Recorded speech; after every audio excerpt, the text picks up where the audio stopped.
Hey guys, I'm Urizi. This story is all about what if Naruto was assigned to Asuma and Team 10. Mizuki never got to shoot his mouth off at Naruto the night he took the Scroll of Seals. Other than skipping a half-manic monologue from him, what exactly did this change for everyone's favorite blonde ninja? Who knows?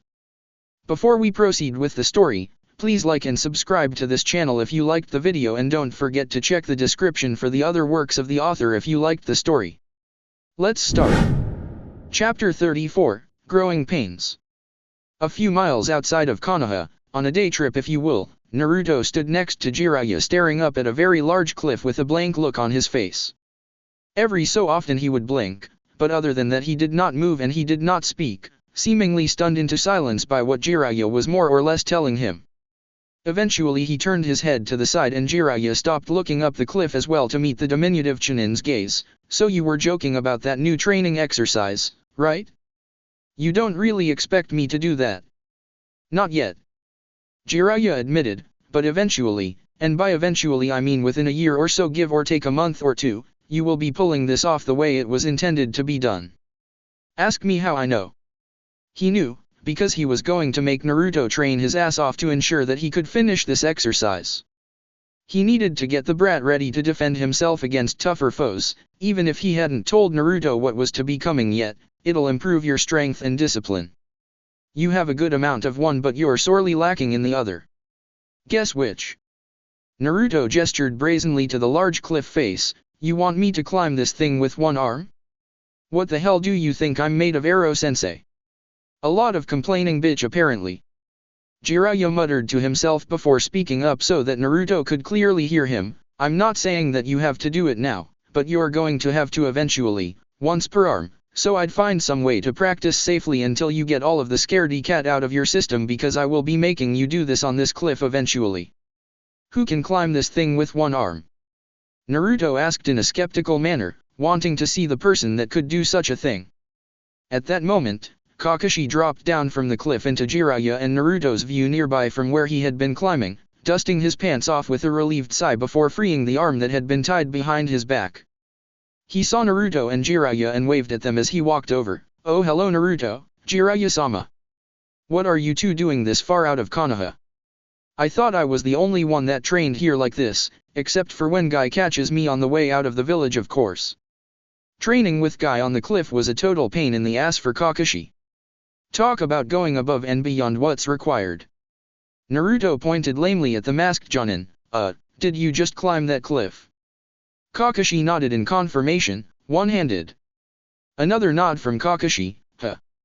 He turned to Jiraiya, who had a victorious look on his face, and sighed. Fine, give me some time to train for it.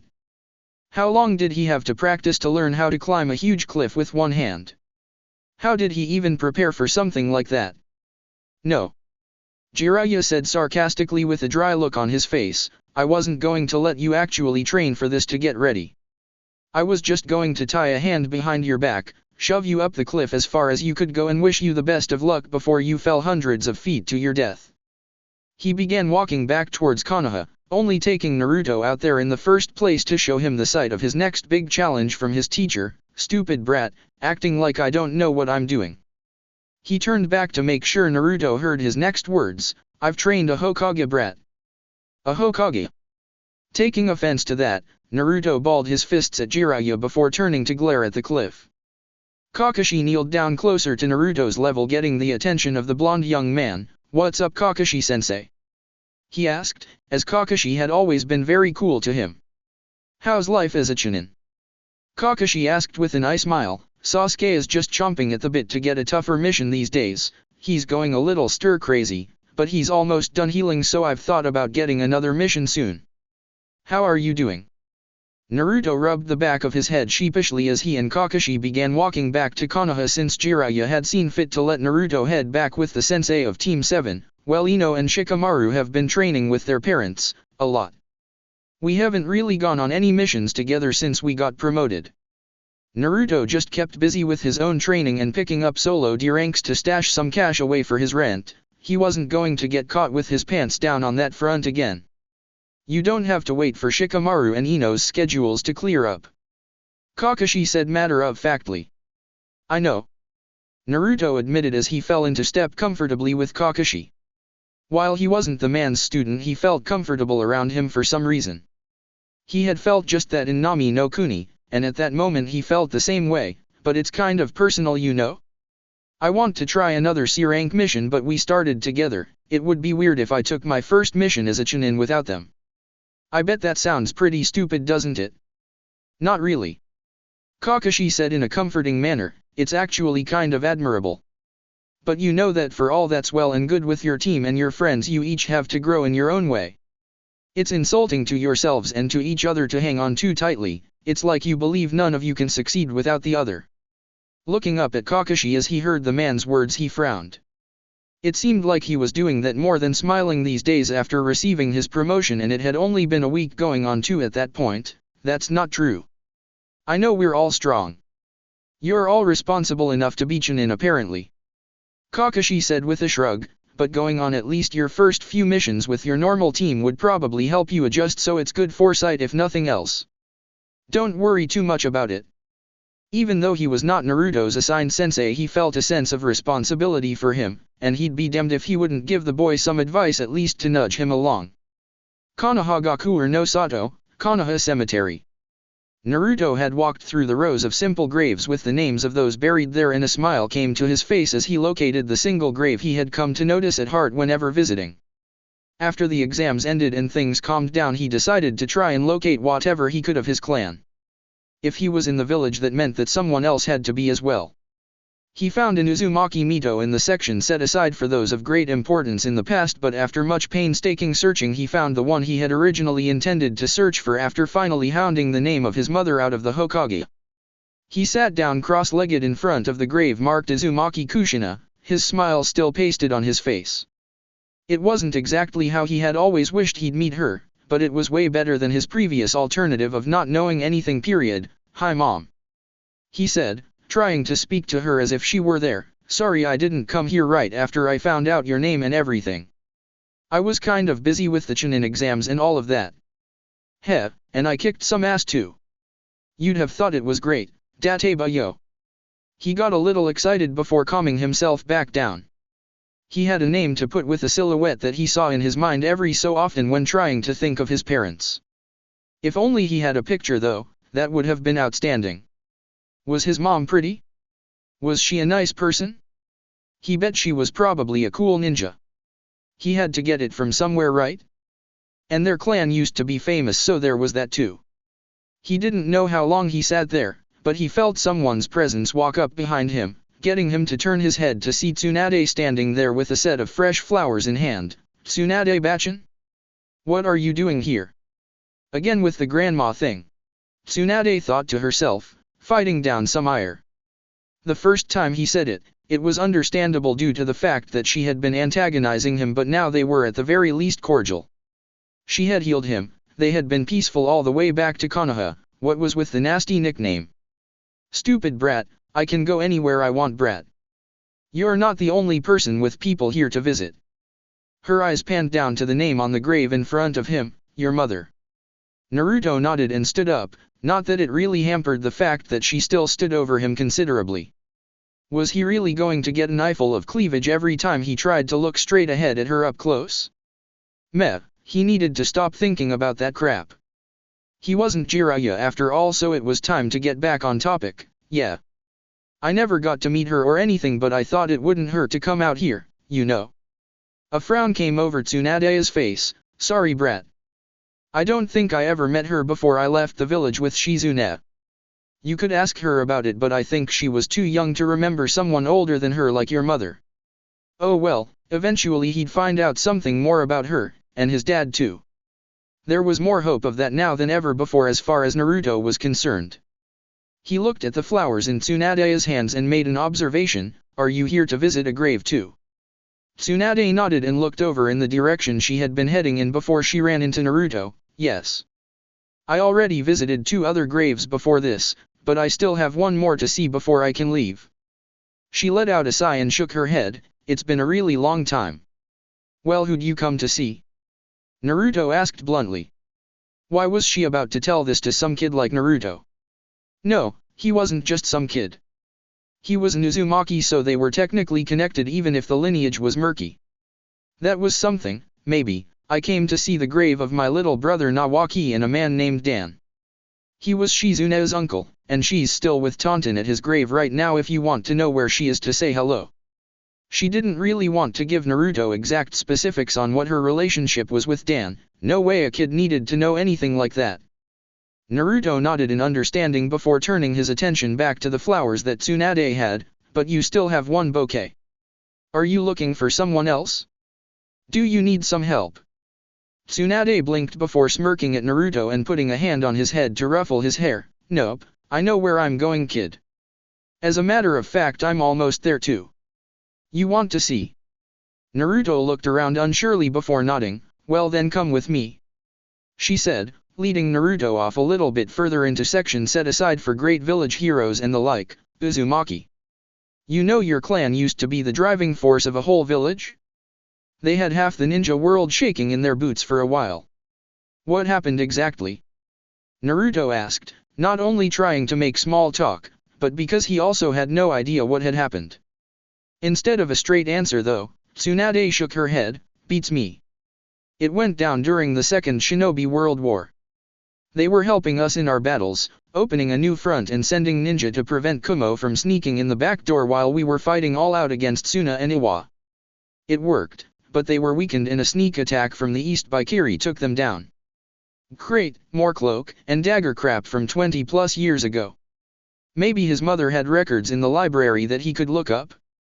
It couldn't hurt to try at some point since he wanted to know more about her anyway. Naruto let out a grunt, acknowledging that he heard and understood before he realized that they hadn't traveled too terribly far from where his mother had been buried, but the grave of who Tsunade had come to see gave him some pause. Senju Hashirama, the Shodai Hokage. Yeah. Tsunade said nonchalantly as she lay the flowers she had down in front of the large and very beautiful grave. What, you're saying I can't visit my grandfather's grave? Next you're going to tell me I can't visit Tobi Ujizan's grave because he was the Daime Hokage.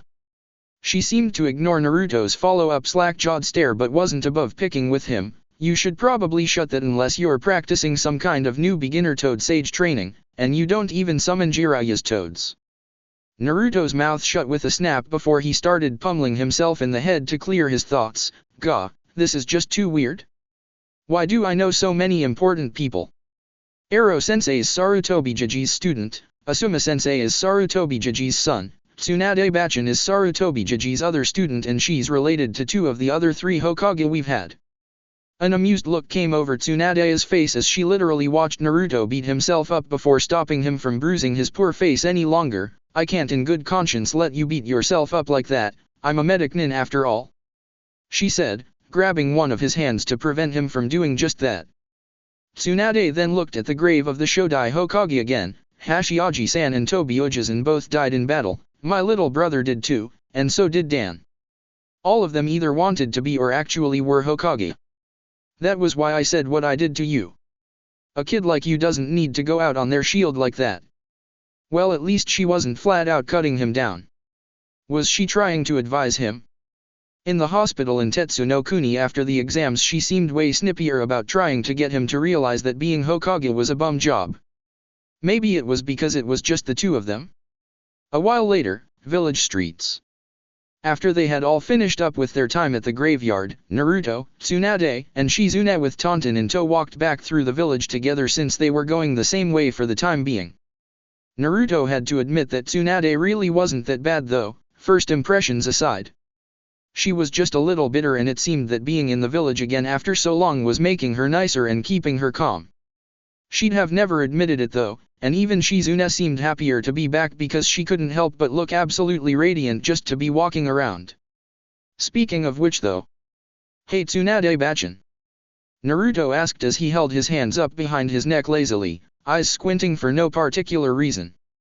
He heard Tsunade grunt in response but was unable to see her steadily shaking fists at her sides as they continued to walk. You said you were only coming back to get your money for healing us all after the exams, so why are you still here?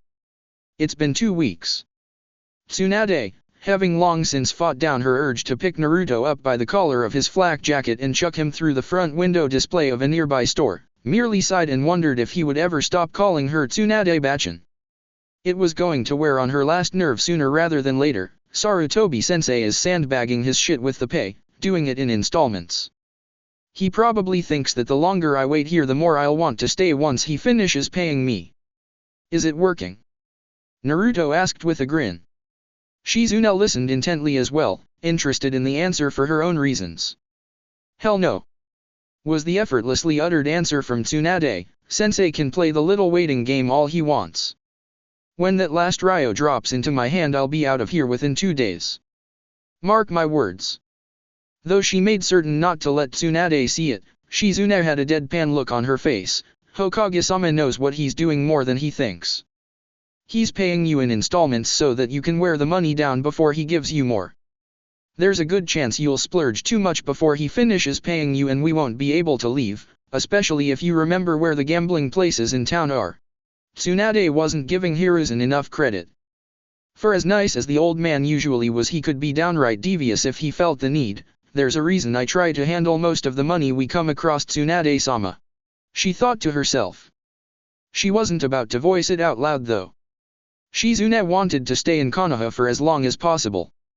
She had really been homesick and she hadn't realized it until they had returned and started staying in Tsunade's old clan home for the time being. The more time there the better as far as she was concerned, and as far as Tsunade went it was doing her good as well.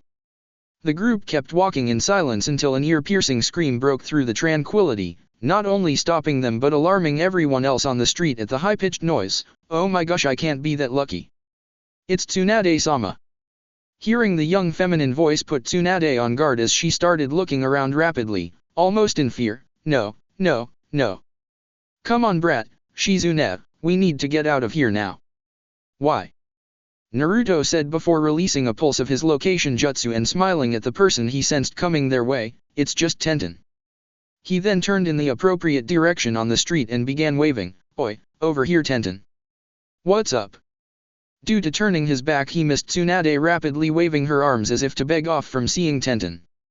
The crowds in the street split as the bun-haired Chunin Kunoichi blazed right through them and stopped right in front of the pair of medics and her fellow Chunin. Naruto, hey. What are you doing with Tsunade-sama? A shrug was his answer, just walking back from somewhere. We just ran into each other. Where were you? With Lee, Neji, and Gai-sensei. Tenten said, looking over her shoulder and wondering how far back she left them. Oh, but I still have some things to talk to Tsunade-sama about. I'm glad I was able to find her again. Tsunade on the other hand was not that pleased. On the way back from the Chunin exam finals when Tenten had learned that Tsunade would be traveling with them to Konoha she didn't shut up for hours at a time, day after day. What could she possibly have to ask me now? For fuck's sake girl. She took an involuntary step back when Tenten's eyes turned from Naruto to her. That shine simply could not be natural, I just remembered. I had to meet with Sarutobi-sensei about something, secret Sunin stuff. No kids allowed. She said, pointing towards the direction of the Hokage Tower, so, sorry, maybe next time. She said before running off and not turning back. Shizune just stared at the place Tsunade had just been standing in and then at the direction she ran off towards. The tower isn't even in that direction. She muttered while Naruto and Tenten looked on in confusion. Well kids, I have to go too. Places to go and people to see while I still can. Shizune finished with a smile before heading off to see if she could find any more of her old friends. This return to Konoha was just great. Tenten just turned towards Naruto who merely shrugged in response as to what had just happened. Konoha Hospital. Training without Kakashi overseeing Team 7's every move went well, for a while. Then it went south rather quickly and all hell broke loose, leading to the obligatory visit to the hospital. And two of them had just been in the hospital not too long ago. Sakura sat in a chair, waiting in a room set aside for her and her two teammates Chuji and Sasuke. You two really should stop training the way you do. She chided at the two sitting and waiting with burns covering their bodies, also with some covering her own. You had the one jutsu that worked, and I swear I have no idea how you two managed to pull it off without roasting Chuji alive, but trying another one is really pushing it, isn't it? There's no such thing as pushing too far when it comes to training, Sakura. Sasuke said in his own defense, we're going to be going on harder and harder missions now because I got promoted. He'd be damned if he ever took another D-rank mission again. There was no way he'd get strong enough for his ambition if he was stuck doing odd jobs and chores, and damn it, he was going to make sure that Sakura and Chuji wouldn't fall along the wayside on his way up. When Kakashi was gone he was in charge, and on those days when he was in charge of training it would be a hell day. He would make sure they worked to the bone to improve, and Chuji had already made mammoth strides since they had become a team. He wasn't as lazy and as passive as he had first appeared. Chuji was still kind of soft, but at the beginning he had been comparable to a wad of cookie dough. Now he wasn't necessarily as hard as a diamond, but he had more than a little substance to him. He didn't even complain about or shirk away from the rough training Sasuke did anymore. Sakura was still Sakura, but by now Sasuke had gotten used to her. Now, especially after the Chunin exam, she was more of a nag instead of a hanger-on, and in his opinion both were equally annoying. Still, she trained, she was effective now, and that was all he had asked for out of a team in the first place, people that wouldn't get in his way. It took nearly 6 months, but it happened eventually. Instead of just accepting Sasuke's previous explanation as to why the two young men were currently in the hospital, Sakura puffed her cheeks out and stood up with her hands on her hips. You tried to use your fire jutsu with the wires to make a fire trap with Chuji as a boulder of death on the inside. It was either put Chuji and the wires out immediately or burn down their whole training ground, and none of the three got away unscathed. Chuji gingerly touched at one of the burns from said attempt at a new duel strategy before speaking up. Hey, that could actually work, Sakura. It went fine until I bounced off of the wires and set myself on fire. Sakura palmed her face hard and sat back down in her chair. Just be more careful. I'm not really a fan of hospital visits, if you haven't noticed. On the inside she was thinking of something else entirely. I wonder if Ino Pig has to deal with this kind of crap on her team? Boys are such raging idiots. The dumbass. The door to the room opened up and in walked the medic nin that was assigned to take care of their minor wounds. Okay, it seems like you guys have a simple case of first-degree burns. We can handle that quickly and you can be on your way. Kabuto-san. Sakura said, happy to see a familiar face in a place like the hospital. What are you doing here? Are you our doctor? Kabuto looked up and smiled at seeing Team 7 as his patients. Oh, hi there guys. Funny seeing you here. You all sure like playing with fire, don't you? He tried to joke before setting his clipboard aside and moving towards Chuji to inspect his injuries. Yeah. I haven't really been assigned to a proper team. I guess I'll just be drifting around until further notice. In the meantime I decided I should try and take up some work in probably the only thing that I seemed to be good at. Being a medic nin. Sasuke thought to himself with a nod, and he had to admit that it was probably for the best that Kabuto was not a part of an active genin squad. He may have had his uses, but he showed that in a fight against a strong opponent he didn't have much to offer. He saw Kabuto fumble through the hand seals for Shaozen Jutsu, Mystical Palm Jutsu, and watched the jutsu activate, letting out a nearly silent grunt as he had neglected to turn his Sharingan on. It was just as well, he probably would have messed up the control aspect needed for the jutsu anyway. He wasn't a healer. Well, it's good to be useful somehow. Sakura said, trying to be supportive even if she felt along the same lines as Sasuke. Being a medic nin is a good career to have. Finishing his touch-up of Chuji's burns and letting the boy wrap his hands and arms back up, Kabuto turned to Sakura and began healing her with a smile. That's the idea. If I can't fight, then I might as well fix the ones that do. I don't think I'll go very far in this either though. My control is kind of good, but it's not that good. I practiced my ass off just to get good enough to heal these kind of injuries. If I had better control I'd have tried to learn a genjutsu or two. A soothing feeling spread over Sakura as Kabuto's healing jutsu took the sting out of her burns and made them almost non-existent. She then remembered just how incredible it looked to see Tsunade and Shizune heal Sasuke and Chuji after the end of the exams. Well, medical ninjutsu is an amazing art in my opinion. Hey, have you ever thought of asking Tsunade-sama for lessons or something? She's kind of hard to approach. Kabuto said sheepishly, ending his session with Sakura. On the way back from Tetsu no Kuni I tried, but I couldn't get a word in edgewise because that Tenten girl was taking all of her time. Then when I did get a moment to talk to her she was so edgy I wussed out. A bad excuse in Sasuke's opinion, and he frowned at hearing that. Being arbitrarily unnerved by the mere presence of strong people was no way to improve. How else did anyone get stronger or better? By seeking out those perceived as being better than them and overcoming them or learning from them. If Sasuke had been in Kabuto's shoes, he would have marched right up to Tsunade and asked what he needed of her, consequences be damned. He would do what he had to do. But he wasn't about to spout off advice to a genin that was older than him. If he didn't get it by then and needed a rookie to point things like that out to him, then Sasuke saying anything would change absolutely nothing about him. Kabuto made sure Sakura was all set before nodding at his own handiwork and turning to Sasuke. Okay Sasuke-kun, your turn. Sasuke let out a grunt and held out his arms for Kabuto to begin healing. So when are you going to try and take your first mission as a Chunin? He asked, trying to make small talk. As soon as I'm sure Sakura and Chuji can totally handle it. Sasuke thought to himself with a scowl before taking back his own thought. No, screw that, we're good as we are. We can take a mission now. All I need is Kakashi's permission. With that in mind, he spoke up to answer Kabuto's question. The end of the week, if you guys are ready for it. It couldn't possibly go any worse than the mission with Tajuna. Chuji mused before smiling. I guess I'm in. Sakura nodded out her consent as well after hearing Chuji express his own. Good. Sasuke said, content with the reactions of his teammates. They'd finally be getting some activity and he was actually excited about it. Let's talk to Kakashi about it after we see him tomorrow. Kabuto only looked at the team as he finished up his work on Sasuke. Well, good luck to you guys when you set out. I'll be rooting for you. 5 days later, mission assignment desk. I'm glad you guys could finally had time to go get a mission with me. I was sick of doing solo D ranks and I was this close to, looking for Sasuke to take a mission with.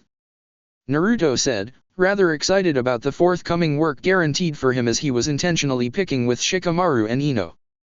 There was a grin on his face as they walked through the halls on the way to the assignment room to get some work. This isn't messing up what you guys were working on, is it? Shikamaru shook his head as he had his hands shoved into his pants pockets. Actually, when you sent your clone to look for me, my mom was just looking for an excuse to kick me out of the house for a while. His training for the jutsu his father had given him wasn't exactly movement intensive, something that irked his mother to no end since the training had begun. Troublesome woman. She seemed nice enough to me.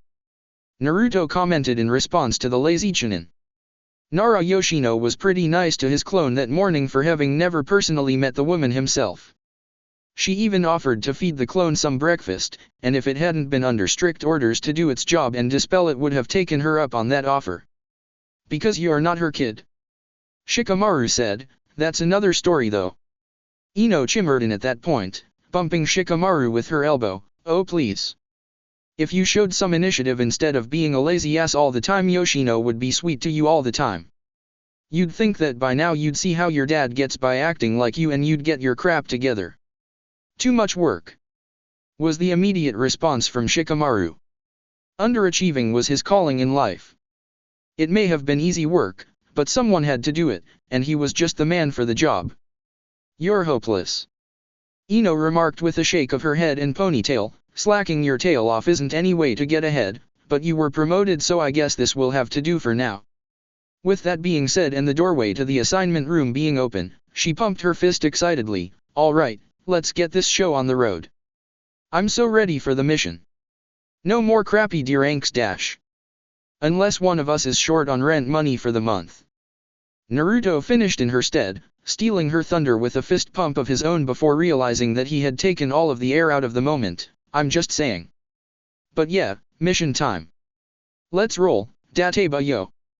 As they reached the desk, one of the attendants there to hand out missions had an amused smile on his face. I heard you. So since you guys are above D ranks now, which one do you want? C rank or B rank missions are your choices, and we're pretty up on those missions for the time being. Oh. B rank. Naruto said, and he would have raised his hand like he was in school had Ino grabbed his arm to keep him from doing so. I want to try one of those. Well, it's a good thing I feel like going with you then, isn't it? The trio of kids turned around to see Asuma standing there looking down at them. Asuma-sensei. Naruto and Ino said while Shikamaru just looked on in interest of their genin squad commander showing up before their mission. Yes, it is me. It is I. Asuma said, placing a cigarette into his mouth casually. the honorable and superb standout Konoha-Jon and Sarutobi Asuma. But then again, we've already met, haven't we, kids? He finished with a grin. Yo. Long time no see. While Ino and Naruto just grinned at the turn of events, Shikamaru decided that he would have to be the one to speak for his excited blonde teammates. So what's going on, Asuma? What are you doing here? We thought that after we all got promoted that freed you back up from running our squad again. It did. Asuma admitted before lighting his cigarette, and since I'm free to take this mission, if you'll have me as your commander at least one more time. Hell yes, we'll have you as our commander one last time. Naruto blurted out abruptly as Asuma walked forward to the assignment table and plucked up a B-rank scroll from what was shown to be available to Team 10. Having Asuma command the team also took out the awkward moment of deciding which of the three Chunin would wind up running the show, so to speak, so that was one bit of possible unpleasantness that could be put off until later in Shikamaru-like fashion. Opening the scroll, Asuma read through the specifics of the mission they had just accepted before committing it to memory and passing it between Ino, Shikamaru, and Naruto. Well, it looks like we're heading to Chanokuni, Land of Tea, to meet up with our client. Do you have all of that down? He asked after giving them time to read through the scroll themselves. All three of the young Chunin nodded in response. Which one of you doesn't know where we're going? Eyes turned to Naruto, getting him to glare at his teammates and team captain. And just what does that mean? Of course I know where we're going. We're going west toward the sea. He wasn't the sharpest knife in the drawer, but by now he would have figured that if they knew something they could have bet on him knowing it too. Having it crammed into his head for a week straight did wonders for basic knowledge. Belatedly though, because he then realized that the sea was east from Konoha, not west. Oh, you guys suck. Asuma held his hands up defensively before grinning and turning to leave the room, getting the team to follow him out on the way to their next mission. 2 days later, Tanokuni/Hinokuni border area. Come on you guys. Kakashi said in an almost chipper mood as he led the way through the forests of the area, Team 7 at his back, a quick strafe of the border and we can start heading back to Konoha by tomorrow. In and out in a week. An easy observation mission. While Sasuke remained silent, diligently keeping his eyes peeled in hope of, an enemy attack of some sort, he voiced his thoughts on the mission. Why are we even here, Kakashi? He asked the masked Sharingan user, scouting out the border of a country I've never even tried to hear about. The place was called Tanokuni, Land of Rice Fields. That didn't really sound like any kind of place where all the action would be in Sasuke's opinion. Apparently that was what they would get when Kakashi was allowed to select the mission, a trip to the ass end of nowhere to do a whole lot of nothing. If this was what Sasuke wanted to do, then he would have thrown his name into the rotation for border patrol duty, as boring as that job was. Sakura and Chuji didn't seem to have any issues with the mission, but then again their blood didn't routinely cry out for battle the way Sasuke's did. I kind of want to know why this is a mission for us too, Kakashi-sensei. Sakura said as Team 7 continued to make their ways through the branches of the woods. I've never heard of, well, anything ever happening in this country. That's why it's only C-ranked, Sakura. Kakashi attempted to explain. There's a few rumblings of trouble going on from this country, rumors anyway, and there's also word that the entire country is going to change its name from Tanokuni to Oto no Kuni, Land of Sound. Something about that piqued Chuji's attention. You mean Oto, like that weird village Otogakure? We fought that one team from that village in the exams. Are we going to look for that village or something? Kakashi shook his head. We don't know where it is, not even a general idea. No one does. No one even knows any ninja of note from the village, nor does anyone know who runs it, if it even has anyone running it at all. For all we know, it could be anarchy ruling supreme above all else with them. But that's not the mission. We're just here to observe any possible trouble, since the sudden changes this place seems to be taking are strange. Searching for a hidden village was more than a rookie Chunin and 2 rookie genin were meant to handle. Maybe if he was alone, Kakashi could say that it was the mission, but he was with the kids, therefore this mission had parameters, and looking around for a mystery village was not it. That was A rank, at least due to the total lack of any kind of information to go off of. Way too dangerous for any greenhorns, talented though they may be. They were just meant to survey the countryside, and that was it. A once around of the border area and back, a trip that would take a day, and then they would head back home, which would take another day. With the 2 days they had already been out, the mission would wrap up within the week. Simple. But he had seen Sasuke scowling every now and then, obviously bored and having expected more action for a mission that was intended to be C rank. He needed to take a note from Chuji, perhaps the most chill person on the team aside from Kakashi himself. There wasn't always going to be a fight, and there wasn't a need to be so bloodthirsty and wish to battle all the time. There was plenty of time for that, and once it started it wasn't going to be stopping anytime soon. And here he thought he would have been the perfect teacher to show Sasuke how to take things easy. Oh well. He couldn't afford to think about how to get Sasuke to mellow out more, there was still work to do. Even though things were quiet, borders were hot spots. They probably weren't the only ones scouting the other side. After the exams, tons of villages probably figured that it would be worthwhile to check out the new village on the map, figuratively speaking of course. There was a chance of a run-in with any number of shinobi from other neighboring countries. Not to mention the possibility of Otagaku or having a few ninja of their own dispatched. There was always a chance of something hitting the fan at some point. Nightfall, with Team 10, Chanokuni, Digarashi Port. The contingent of Konoha ninja entered the bustling port town and immediately began seeking out their contact for the mission. Fortunately for them it was easy enough, because upon getting a certain way into town the groups of toughs that populated the streets at the moment and had their eyes on them the entire time began to encircle them. The normal citizens moved right out of the way as this occurred, leaving Team 10 surrounded by dozens. So we got called here just to get trapped by some thugs, Shikamaru said, already feeling annoyed by the mission. Naruto on the other hand cracked his knuckles deviously. Maybe this is the trouble that we're supposed to be handling? So, let's handle it. Before Naruto could make his Kage Bunshin hand seal, Asuma kept him from jumping the gun and setting something off. No. These men work for our clients, Asuma said, letting Naruto go now that he had prevented him from beginning to lay down a clone-induced beating. I guess in theory we could beat them up and we could move along, but that wouldn't send the best first impression, would it? Ino looked around at the glaring thugs and felt her own need to clear them out rise. Maybe it would. If we beat them all senseless, then that would show that we're the real deal. I vote for kicking the crap out of them if they don't get out of the way. What are ninja doing around these parts? One of the thugs said, angry at Team 10's presence. We don't need any around here, so why don't you leave? We don't need any more of your destructive bullshit. You won't touch Boss Jiraucho's town. It's Boss Kyuuroko's town, but I agree with ya otherwise, you wasabi bastard.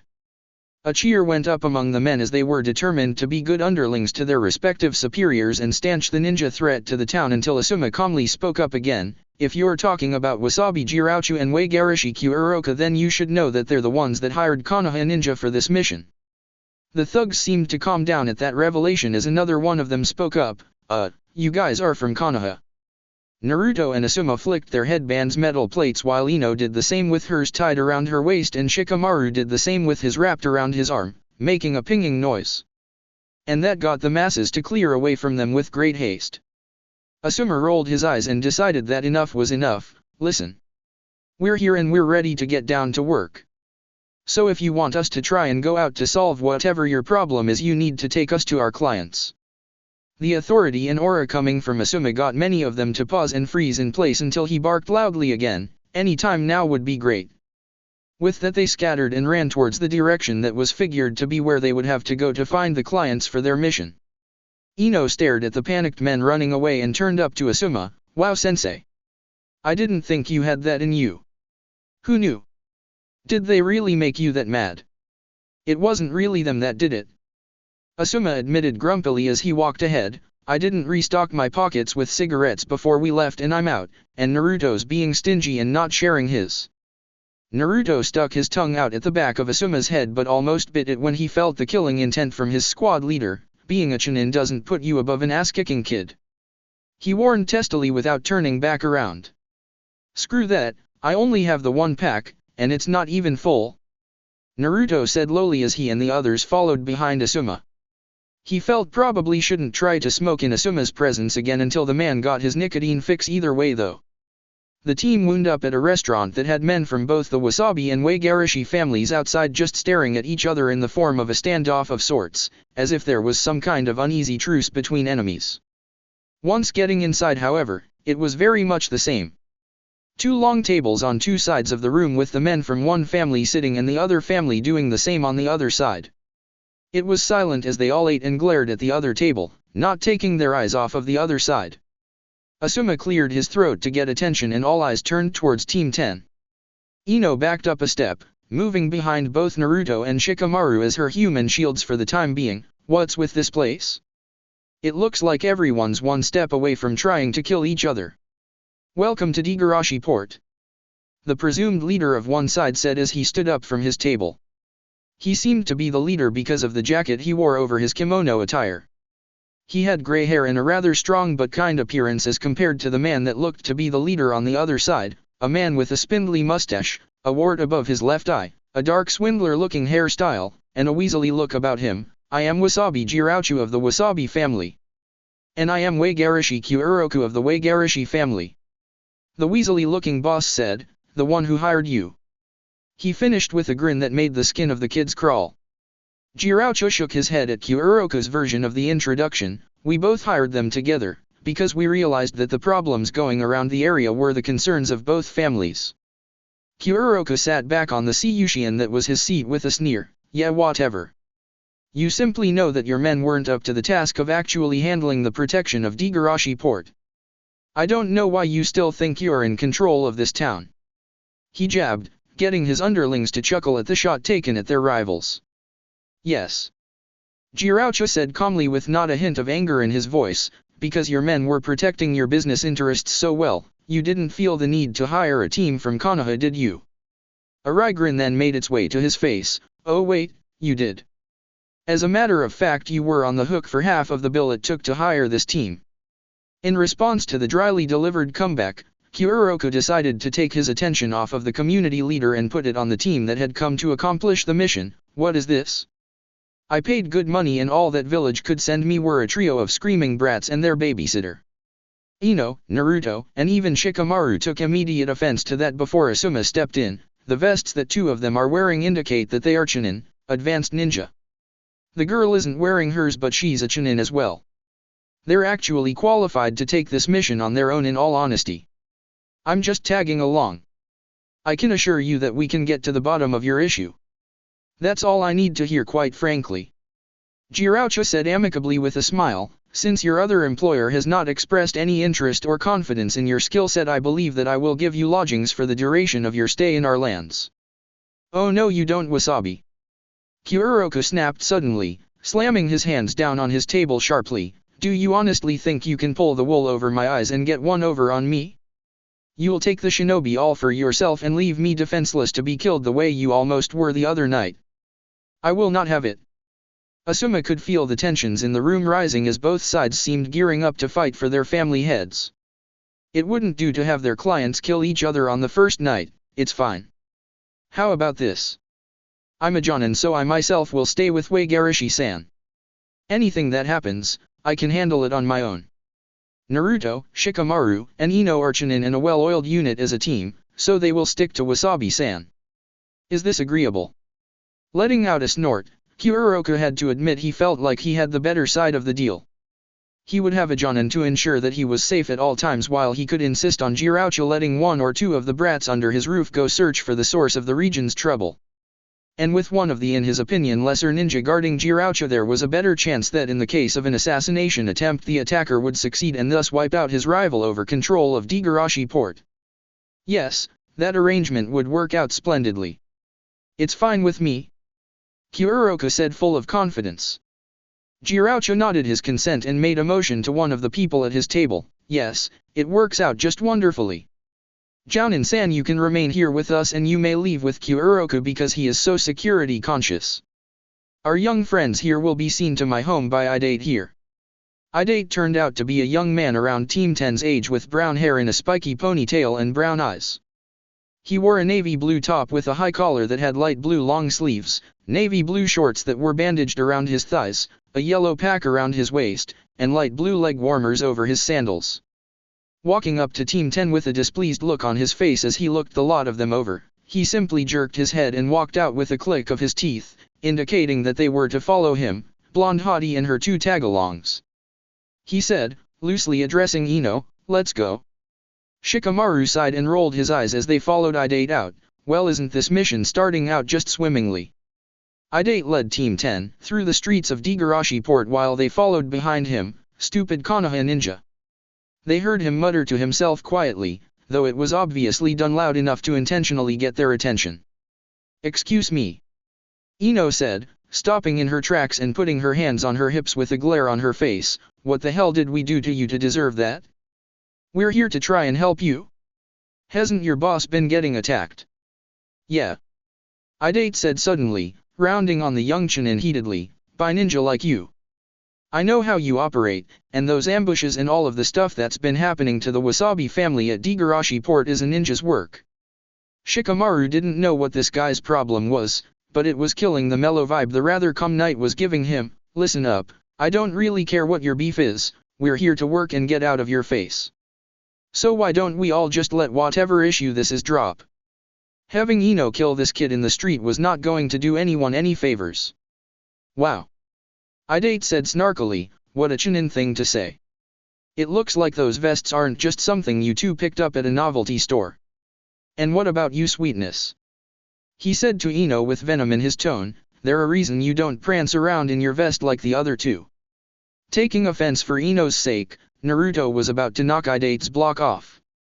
He really didn't like his damn attitude one bit, and the way he was talking down an achievement that Naruto was extremely proud of wasn't helping matters either. "Well, if you've got a problem with us, then you can skulk around looking for someone else to kick the shit out of you, or you can keep running your mouth and I'll do it myself.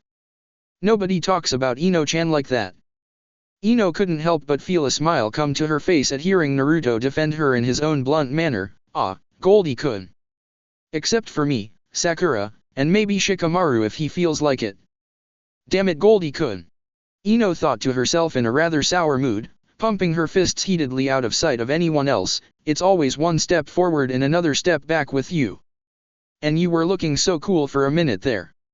Idate smirked at Naruto and opened his mouth again, but Shikamaru had been having a very long 2-day of travel, dealing with his two loud-mouthed blonde friends, his nicotine withdrawal enduring sensei, and a pace that he wasn't comfortable with because it involved him moving in a pace that was faster than a brisk walk. Some smart-mouthed attendant boy for some local town boss with a grudge against ninja and whose mouth wasn't as smart as he thought it was would wind up being the last straw for him. "If you open your mouth and say one more stupid comment that we didn't ask to hear from you, I'll make you run headfirst into a brick wall until you forget your own name," Shikamaru said with an edge to his voice. "Now shut the hell up, take us to the house, and we'll never have to talk to each other again." So now Idate had both Naruto and Shikamaru in the mood to stomp him out, and there was no one around on the street to help him if he kept spouting off. Feeling that discretion was the better part of valor, not that there was any to be had in this instance, he scoffed and turned to continue walking towards the Wasabi family living area. Shikamaru and Naruto simply stood in place, keeping glares trained on Idate's back until they were sure he wasn't going to spout off again. After both locking eyes for a moment and nodding to each other, they continued on and followed him. That left Ino standing there blinking in a somewhat confused manner. "Wow, those two really got defensive over me."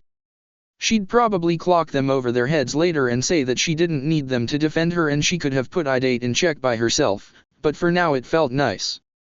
Continuing their walk through the night, Team 10 got a good look at the town that would be the center of their activities for the foreseeable future.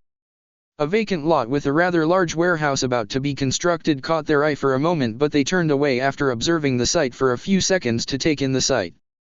If there had been more light or if the moon had even been out that night, then they would have been able to read the sign that was marking the site. And there were more than a few other signs like it in other areas of Digarashi Port where property was being bought out or being constructed. Coming soon, a future site of Gato Company.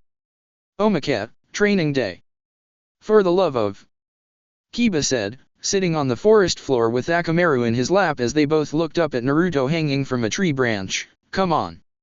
You've been doing pull UPS for the last 20 minutes. Get your ass down here and spar with me and Akamaru already." Naruto didn't drop from the branch though. "I've got to climb a mountain one-handed. I'm not even able to do one-armed pull UPS yet." He didn't even know how long he'd have to work to get that to happen. "A mountain?" Kiba repeated incredulously while Akamaru whimpered accordingly. Why the fuck are you going to climb a mountain? With one arm. I don't know. Naruto replied, struggling to pull himself up again, but it's happening. When? I have no idea. Dude, what? That's the problem. Naruto exclaimed loudly, finally losing his grip on the tree branch and dropping to the ground. It could happen anytime. It could happen right now. He said, finishing his statement with a grave and serious tone. So why don't you just practice? That gave Naruto some pause for a moment as he stood and blinked at the dog taming genin. What? How? Anything high enough to practice on would kill me when I mess up. Kiba just grinned in a confident manner and walked over to Naruto to give him a firm pat on the shoulder. You just let me worry about that, chum. Trust me, your old pal Kiba's got your back. I've got the perfect practice spot. A while later, Hokage Monument. Fuck no, I'm not climbing this. Kiba stared up from the bottom of the Hokage Monument as Naruto stood next to him, glaring and growling at him angrily. Maybe you're right. We'll hold off on this for now. They'd call this the intermediate course for right now. Definitely not for beginners. Damn right we'll hold off on it. Naruto seethed lowly. What was Kiba trying to do? This was still climbing a mountain for all intents and purposes, and if he fell from high enough he'd still go splat on the ground below. Can we work up to this somehow if we're going to be stupid? You mean train doing something less stupid? Naruto nodded at Kiba's query to his point. Yeah, okay. Give me a minute, I think I've got another idea. Come on. A while later, in Yazuka clan compound. I hate you so much, Kiba. Naruto yelled as he hung off of the side of a rooftop with one arm tied behind his back. Below him there were dozens of Inyazuka dogs, Akamaru among them, barking and jumping up trying to reach him. Oh man, why did this seem like a good idea when you were explaining it? Call them off already. Kiba stood off to the side holding a stopwatch. It's only been 5 minutes. I think I could even do that. Tough it out for 10 and tell me how you feel then. He yelled out over the sound of the barking. If it doesn't hurt then it's not good training. At Kiba's side stood a young woman with brown hair in a ponytail, Inyazuka clan markings on her cheeks, a pair of tight shorts that reached her knees, a flower tattoo on her right arm, a Konoha flak jacket that had no front pockets and was unzipped to expose her bust. Much like her brother, she was watching Naruto train with a bemused look on her face as she shook her head. I really don't know what to do. I'm kind of torn on stopping this. She wondered what all of the ruckus was when she was sitting in the vet's office that sat on the clan grounds, and she didn't know if she was glad she came outside to see or not. It was a way to kill some time though. Watching Inyazuka Kiba and Uzumaki Naruto be stupid had to be a pastime for someone somewhere. Hearing the girl speak, Kiba gave her a confused look. What? Hana, why would you stop this? It's good training. It's dumb training. Hana said with a stern look to her little brother before turning back to Naruto hanging for dear life, and I'm torn because part of me wants to see him fall for the shock and awe value, and the medicnin part of me wants to pull his dumb ass up before he hurts himself. I think it's in my code to make sure others don't get hurt or something. But sis, you're mostly a vet, aren't you? That's a good point, Kiba. Kiba grinned and showed off his sharp canines. See, I'm not only a genius with training techniques, I'm good with other stuff too. Right, Naruto? When I get down from here I'm gonna kick you to sleep. Naruto yelled out over the barking dogs beneath him before looking down at them. Shut up already. Hana shook her head, wondering exactly why Naruto was a chunin like her. That quick wit he showed on the battlefield during the exams was not front and center here today on the Inyazuka grounds. With that in mind, she turned to Kiba with one last thing to say. You know that when he falls and the dogs turn him into a rawhide, mom's going to kick your ass, right? As a matter of fact, Kiba did not know that. He didn't even think of that. And his mom wasn't even out on a mission today, which meant she'd be there any minute. You're no fun, sis. He said as he ambled off to climb the roof and pull Naruto up. All right, Naruto, I'm getting you out of there. Hurry up, dammit. Hey. Even if you did fall, sis is a medicnin, she'd patch you right up. I'm a vet though. Hana yelled, cupping her hands to her mouth and grinning in a casual Inyazuka manner as she watched her little brother hoist Naruto up to safety. She let out a sigh when she saw an angry and shell-shocked Naruto start more or less wrestling with Kiba on the rooftop. Eventually they both rolled off of the roof and into the Inuzuka hounds waiting below that did not discriminate between Naruto and Kiba, even Akamaru. Looks like I'm patching them right up, she said as she walked over, whistling sharply to get the dogs off of the two boys. Chapter 35, Speed of Sound.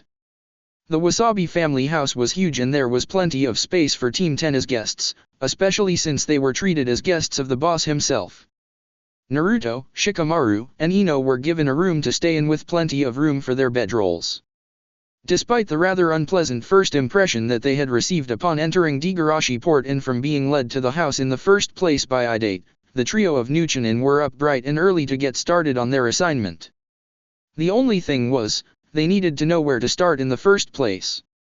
So you were attacked a week before we got here, Shikamaru said, trying to recap what he had been told of the trouble going on in the area. Any idea who it was?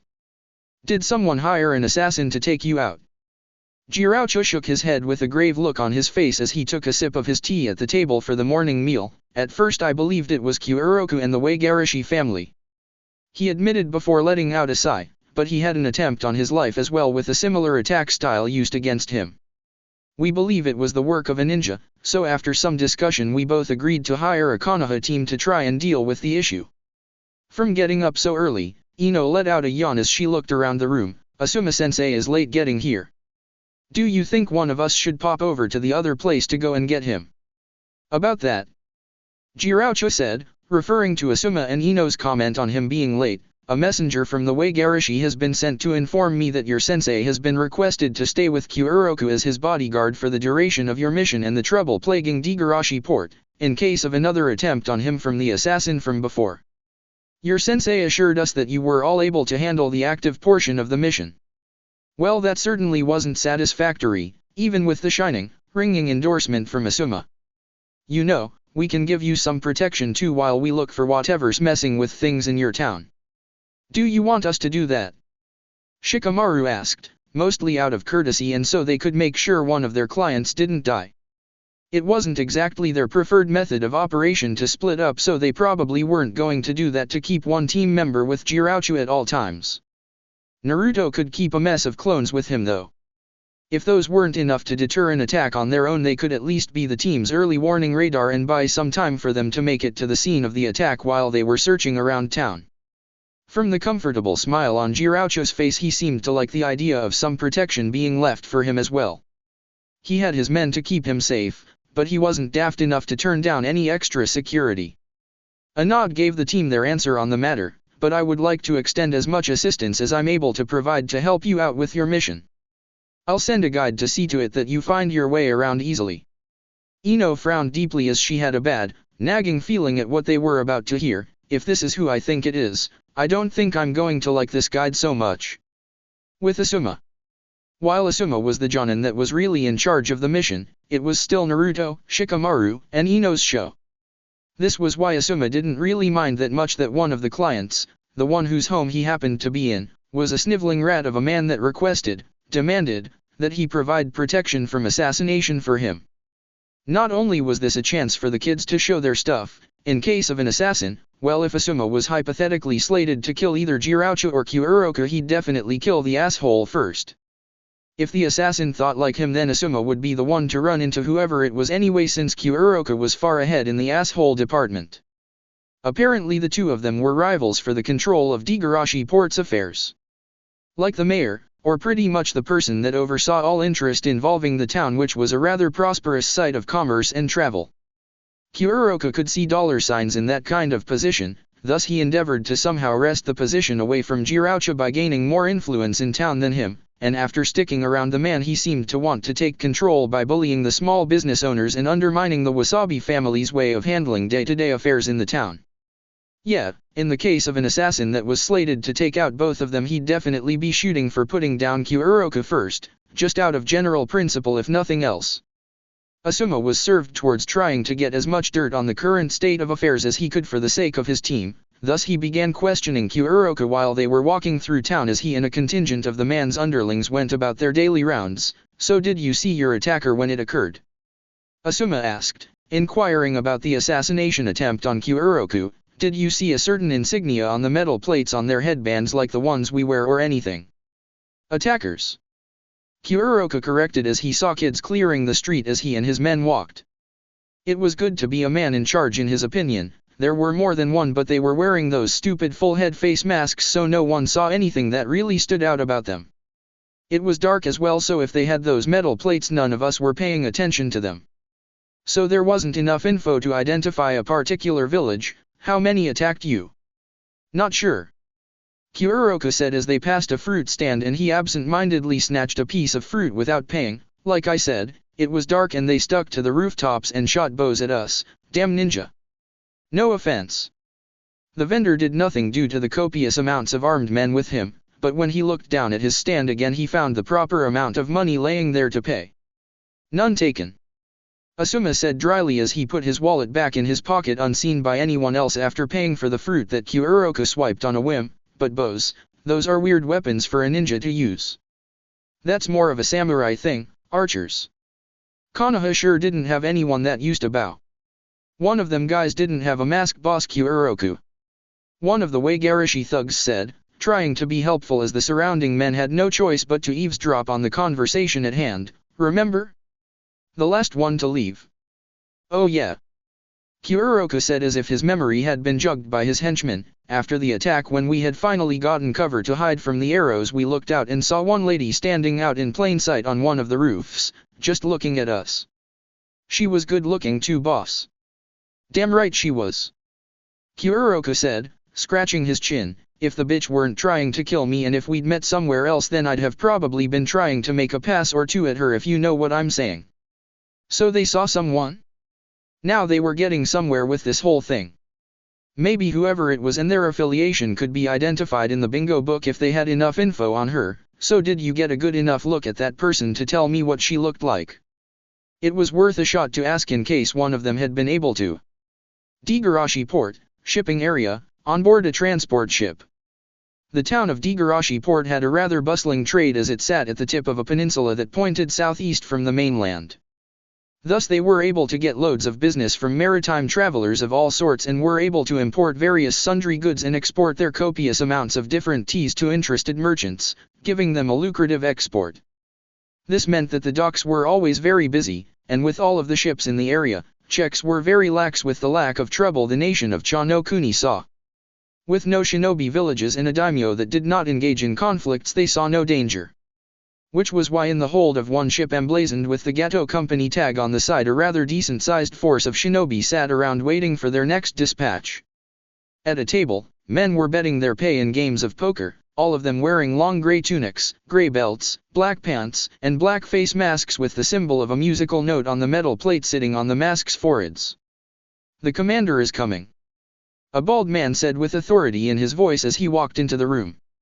He had a scar on his right eye, a grey sleeveless tunic, very long arms, and black pants. With him was a man wearing a long brown tunic with a high round collar and another man that was hunchbacked with matted brown hair and buck teeth wearing a dark blue cloak. Present yourselves accordingly. The Otogaku or shinobi did just that as they stood up at attention without a second thought. Footsteps sounded out as another person walked into the room to oversee the ninja in attendance. A young woman with dark eyes, light blue hair kept in a high spiky ponytail with two long strands of hair framing her face, red lipstick, a green dress with one long sleeve and one short, underneath that she had a one-piece red suit with short sleeves and a high neck that stopped at her thighs. On her feet were a pair of high, brown, boot-like sandals and on her hands were a pair of brown gloves.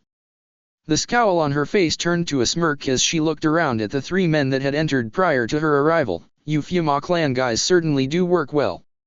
Everything's going just fine at the moment.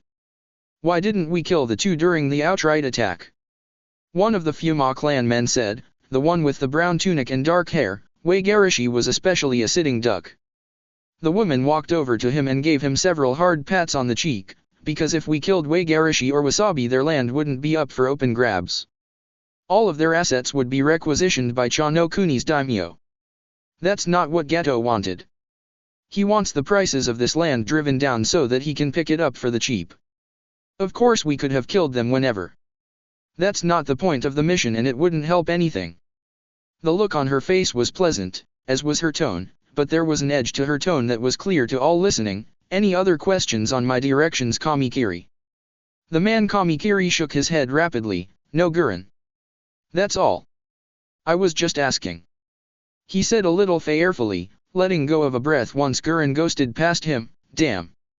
I can see why she was slated to lead this thing. Orochimaru-sama has some scary ninja on his side. The bald man with the scar spoke next. Those two called for assistance from Konoha and got a team of Chunin and a Jonin to find us and get rid of us. I expected that much from them. Jigamo. Hinokuni is the closest nation with ninja in it after all. Gurren said to the bald man before continuing, we've gotten confirmation from Gato that we've driven down the prices in the region enough we can leave this hellhole and go back to Oto no Kuni to prepare for the next big mission. For good measure we should make some noise one last time to get Gato the best deal. His arrangement with Orochimaru-sama is too important to half-ass missions for him. What about the Konoha ninja? One of the multiple masked Oto shinobi said, balking slightly behind his mask when Gurren turned to him to see who had spoken. It's Sarutobi Asuma. Jigamo said, informing the female commander of the one heading up the Konoha side of things. What do we do about him? The second we try anything he'll know it and he'll attempt to take us down. Then I'll take his life. Gurren responded matter-of-factly before continuing her breakdown of what was to happen. You Fuma can take the men for one last big press on the town. I'll make my own ruckus this time and split their attention. Expect to fight and be ready. Jigamo nodded and looked around the room as if preparing the setup of their forces in his head. I think that one of us should go with you. Take Hanzaki with you just in case. If you'll allow it, then Kamikiri, Kajirua, and myself will be the ones to head out with most of the men. Gurren frowned deeply, not particularly liking the thought of having a tag-along, but figured that she better take one of them with her. Anything could happen after all. I don't like it, but you have a point. I'll find that idiot later and tell him he's with me tonight. You all work out your own plan and remember, we pull out no later than daybreak. If you aren't with us then you're either dead or you can find your own way back home. Meanwhile, Digarashi Port, town streets. Of course, as luck would have it, Team 10 were saddled with I-8 as their guide around the town as they searched around for a sign of the attackers or if anyone had any information on the matter since the problems seemed to be centered around Digarashi Port.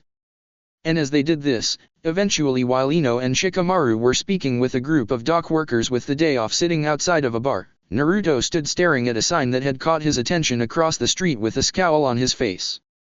Hey, what are you looking so hard at? Naruto turned around to see I-8 looking at him and then at the sign on the fence he had been staring at. All Naruto did was point at the sign. I-8 squinted and read the sign out loud, coming soon, a future site of Gato Company. He then shrugged as if it didn't matter and ignored the rather brutish-looking men lounging around the building site. They didn't seem to be workers, so who were they? Weird, so what?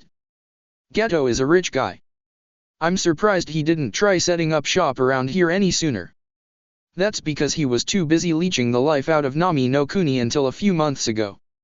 Naruto said, kicking the chain link fence surrounding the facility, wishing he could take a swing at that bite-sized sack of crap, but after all that happened he just wound up walking away.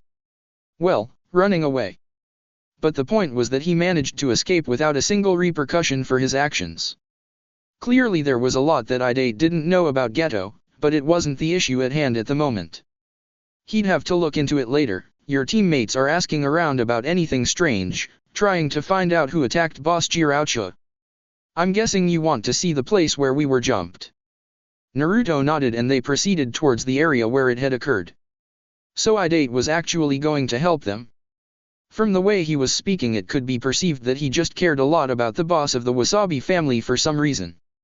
Still, his beef with Ninja was annoying. As long as he kept that toned down he was tolerable, and he was a worker of their client, so it would have been in his best interest to find some common ground. It wouldn't do to have him in the mindset to knock I-8's lights out like he and Shikamaru had the inclination to do the previous night. What's your problem with Ninja? Other than the fact that they attacked you guys, I mean. Naruto decided to ask out of the blue as they walked to the place where Jiraiya and other members of the Wasabi family had been attacked. Or are you just a dick to everyone you meet out of the blue? I-8 scoffed at the question as he led Naruto to the locale. You wouldn't understand, so don't worry about it. Try me. Alright. I-8 said before launching into his explanation. Did you get promoted from the Chunin exams or was it a field kind of thing? Exams. Naruto admitted before thinking to himself, wait, we didn't have to go through all of that crap to get promoted? We could have just worked missions until someone pushed us up the ladder? Son of a bitch. It would have probably taken years of stellar mission track records though. What was your first test in the exams then? Idate asked, paying attention due to his interest in the information. The memory of the first test forced Naruto to subconsciously work his jaw to get the phantom pain out of it. I got tied to a chair and got the crap kicked out of me until I could either break free or Ino and Shikamaru got a password to get me out. That Ibiki guy with the scars is a sadistic bastard. Especially since he seemed to get a kick out of the blood leaking out the young blonde's face after they advanced to the next portion of the exams. He went with a physical torture for his exam this time. Idate said to himself mostly, I guess it was because I heard that all of the villages were collaborating on the last exam.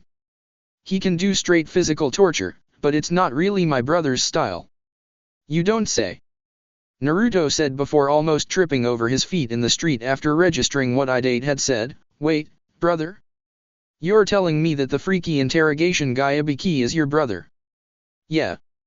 Idate said before pointing at himself, my name's Marino Idate. But why are you not a ninja? If you're asking about the exams then you must have taken them before, right? Naruto asked. Idate had asked him about the exam as if he was about to compare Naruto's experience to his own. That meant he had taken it before, so what was he doing in a whole different country? Idate glared at the ground and clenched his hands into fists. Ibiki failed me in the first test and because I failed it I could never take the Chunin exams again, that was what he said. He even said I wasn't cut out to even be a ninja. And then I was tricked into stealing something for my instructor that swore he had a way to get me a promotion. It was a trick that made me into a criminal, so I ran, and I kept running. And now I'm here. Well, that sucked. What exactly did he steal? And how was this guy related to creepy Ibiki? He must have been adopted because the two didn't even look alike, let alone act alike. It's not important though. Idate said as they turned a corner and ended up on the street they had been after the entire time. I was 11, it was 3 years ago. It's in the past. And this is the place. So go ahead and take a look. I don't think you'll find anything here though, no one else did. They didn't leave any tracks other than a few shuriken and kunai they used to fight. And not only that, but it had been a week at that point. Any remnants from the attack were probably long gone. Still, it was worth a try though. Well, we might as well give it a try anyway. He was not going to find a damn thing, he was not one to look for clues or search scenes, but it was his job. Ta-no-kuni/Hi-no-kuni border area, sundown. The patrol route that Team 7 had been running for the last day or so had been dipping in and out of the Ta/Oto-no-kuni line. One more day and they'd reach the original road where their patrol had begun, the marker to let them know that they had gone up and back and could return home to the village. Still, there was always a chance to sightsee, even in the middle of nowhere. As the Valley of the End was notoriously the natural border of the two countries and the river sitting down the waterfall and the span of the valley was the border all the way across. Following the river and the cliffside that the river traveled along as they moved through the trees, Team 7 returned to their original patrol point. Well, that was a fun little field trip, wasn't it, gang? Kakashi said with an eye smile. Sakura nodded with a smile. It was a little bit out of the way, but the bookworm in her thought that visiting the site of the two founders of Konoha's epic battle was too cool to pass up. It was amazing that two shinobi could carve out that valley with their own abilities. A scary thought was wondering if there were anyone alive like that at that time that could do something similar. Why'd they build those statues of Uchiha Madara and Senju Hashirama that far out from the village, sensei? Wouldn't more people remember it if there were something commemorating the battle in the village? It wasn't exactly an event that people back then liked to think about. Kakashi said, Madara was just as important and was every bit as powerful as Hashirama, and their falling out was a major event. I don't know what led to this, but Madara left his clan to battle for control of Konoha with Hashirama and lost in the end. Uchiha Madara. Sasuke thought to himself. An Uchiha was powerful enough to carve his mark into the earth forever. As powerful as Itachi was, he doubted that even his older brother could hold a candle to that man. That was the kind of power he needed. But even with all of the skill and strength he possessed, he was still defeated in the end by the Shodai Hokage, and that means that no one is unbeatable, no matter how far ahead they seem to be. Itachi, I'll get you one day. I know I will. But for now, despite the field trip that had something to do with his own clan history, Sasuke was still bored. At least they'd be heading home the next morning. He would note that from then on, whenever possible, Kakashi was not allowed to select the missions. Choji noticed Sasuke's smoldering bad mood and nudged his teammate to get his attention. Hey Sasuke, what's the matter? The mission's going great so far. Nothing's happened. Exactly. Sasuke said, rolling his eyes at the attitude of the good-natured Akimichi boy. Nothing's happened. Doesn't being a Chunin mean that there are supposed to be more chances to prove myself? He needed to find out if his training was bearing fruit or not, and running around the backwoods flinching at crickets chirping was no way to learn if he was getting any better. Even with enemies like Fu, he knew Itachi was miles ahead of her. Which meant that he still wasn't even close. Kakashi could hear the annoyance in Sasuke's voice at the actionless mission that they were currently on. Sasuke, not every mission can be action-packed. Trust me, eventually you'll come to love missions like this. Later you'll get more than your share of the kind that you think you want right now. Sasuke simply let out a HN, seemingly regressing as he apparently wanted the combat. Oh well. It wasn't going to be an overnight change to being a cool, well-adjusted adult like himself, and he was never going to see Sasuke emote. That was fine, and Sasuke was beginning to trust more in his comrades either way. Being on a team was good for him in that regard. Kakashi hadn't been through anything nearly as bad as Sasuke had when he was Sasuke's age, even though his father committed suicide. Sasuke watched his entire clan die and came to accept his team, all without anyone having to die first. He idly wondered how Sasuke would take reading certain literary works.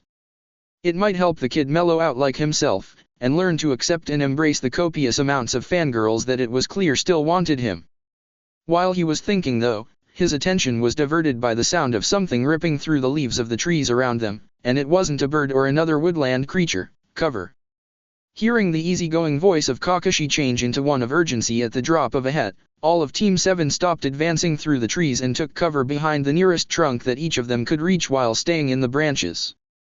Their decision to do so was a good one, as a barrage of weaponry deposited themselves into the trunks of the trees that they covered behind. Mostly the very oversized and dangerous Fuma shuriken that were thrown in abundance. An attack. Kakashi thought to himself, narrowing his visible eye before looking over to where his students were taking cover, all of them having to split up due to the lack of room on the branches for all of them to share hiding spots. That new village. They were traipsing about on the border of the new country's boundaries. Get ready to attack. He ordered his genin. Sasuke simply turned his Sharingan on and drew a kunai to use in case of close quarters fighting. I've been ready for a week. With that, he was the first to move out from behind cover, using his eyes to keep track of any possible attackers that would try to take advantage of him leaving the safety of behind the tree trunk. In response, a group of 15 armed shinobi with Oto headbands dove out of the woodwork to attack the Konoha team. Katon, Gukaku no Jutsu, Fire Release, Great Fireball Jutsu. Kakashi wasted no time in catching 6 of the 10 hapless foes sent directly after him, specifically in a fireball from his mouth, showing that he wasn't world-renowned for no reason.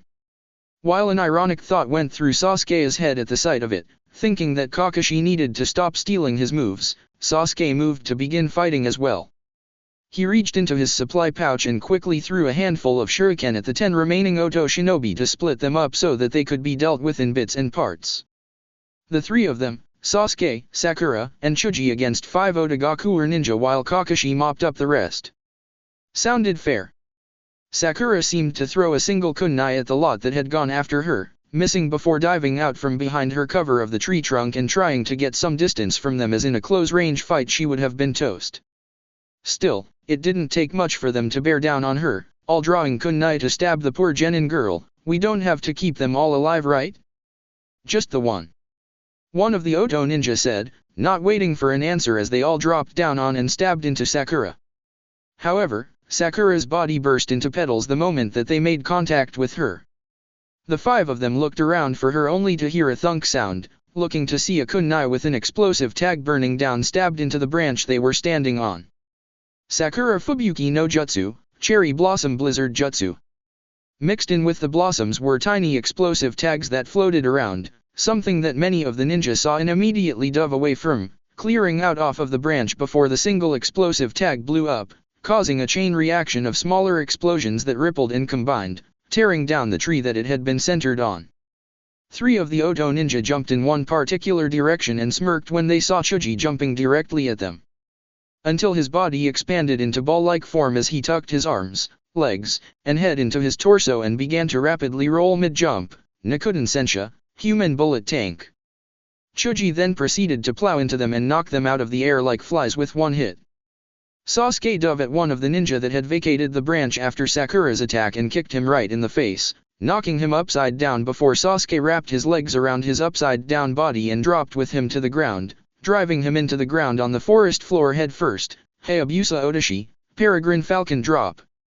If his neck wasn't broken then he simply didn't have a bone structure, and with that in mind Sasuke left his recently killed enemy on the ground to ascend the trees once again and continue the battle, at least until he heard something from behind him.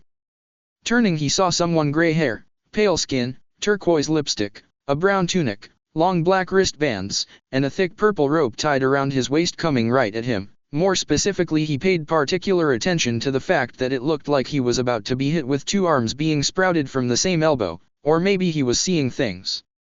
No, because the Sharingan saw everything correctly.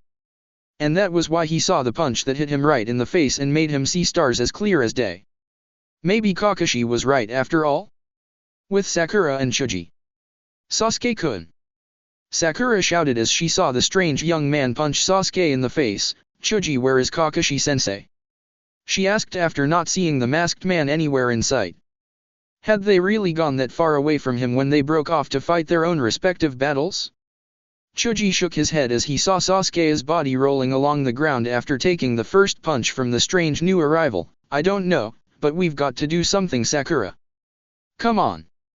Sakura nodded and was about to drop down to the forest floor to try and assist Sasuke, but Chuji grabbed her arm and held her up, keeping her from changing levels right before a spider web stuck itself between the trees where she would have fallen towards.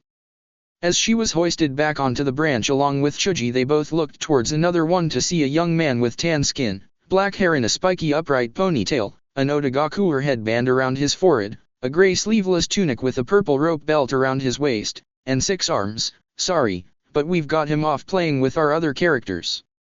He'll get here eventually, I'll bet, but by then we'll be done with what we need to do. We don't have to keep these cocksuckers alive, Kidomaru.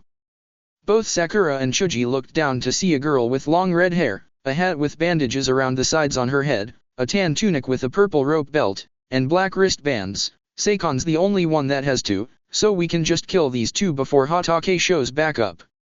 Kidomaru let out a laugh as he crossed his 6 arms over his torso, still smirking at the 2 genin. Tayuya, come on and calm down already. If these 2 last 5 minutes I'll eat your hat. You won't touch my fucking hat. The red-haired girl Tayuya snapped at her 6-armed teammate. What, are you turning into that fat-ass Jiruba now or what? She turned towards Chuji and gestured her head at him with a smirk. Those 2 fat fucks would probably get along pretty well, don't you think? Chuji grit his teeth at hearing the jibe at him, but set it aside at the moment and narrowed his eyes at their new enemies. There was something more important than his own self-esteem at the moment. What did you do to Kakashi-sensei? With Kakashi? This is a strange situation. Kakashi said to himself as he stood looking around in a pitch-black dome of rock. 1 minute he had been fighting off hordes and hordes of Otogakure shinobi, the next he wound up trapped within the current structure that housed him. I had figured that it was all too easy. The people he had mostly been slaying were more like bodies meant to fill spots than anything else. Well, now you're stuck in there, and your chakra's going to be mine, copy Ninja Kakashi. Said a burly voice from outside of the dome that Kakashi figured was the one that attacked him. I can't believe trash like you is considered elite. I thought you were supposed to be the pinnacle of shinobi excellence.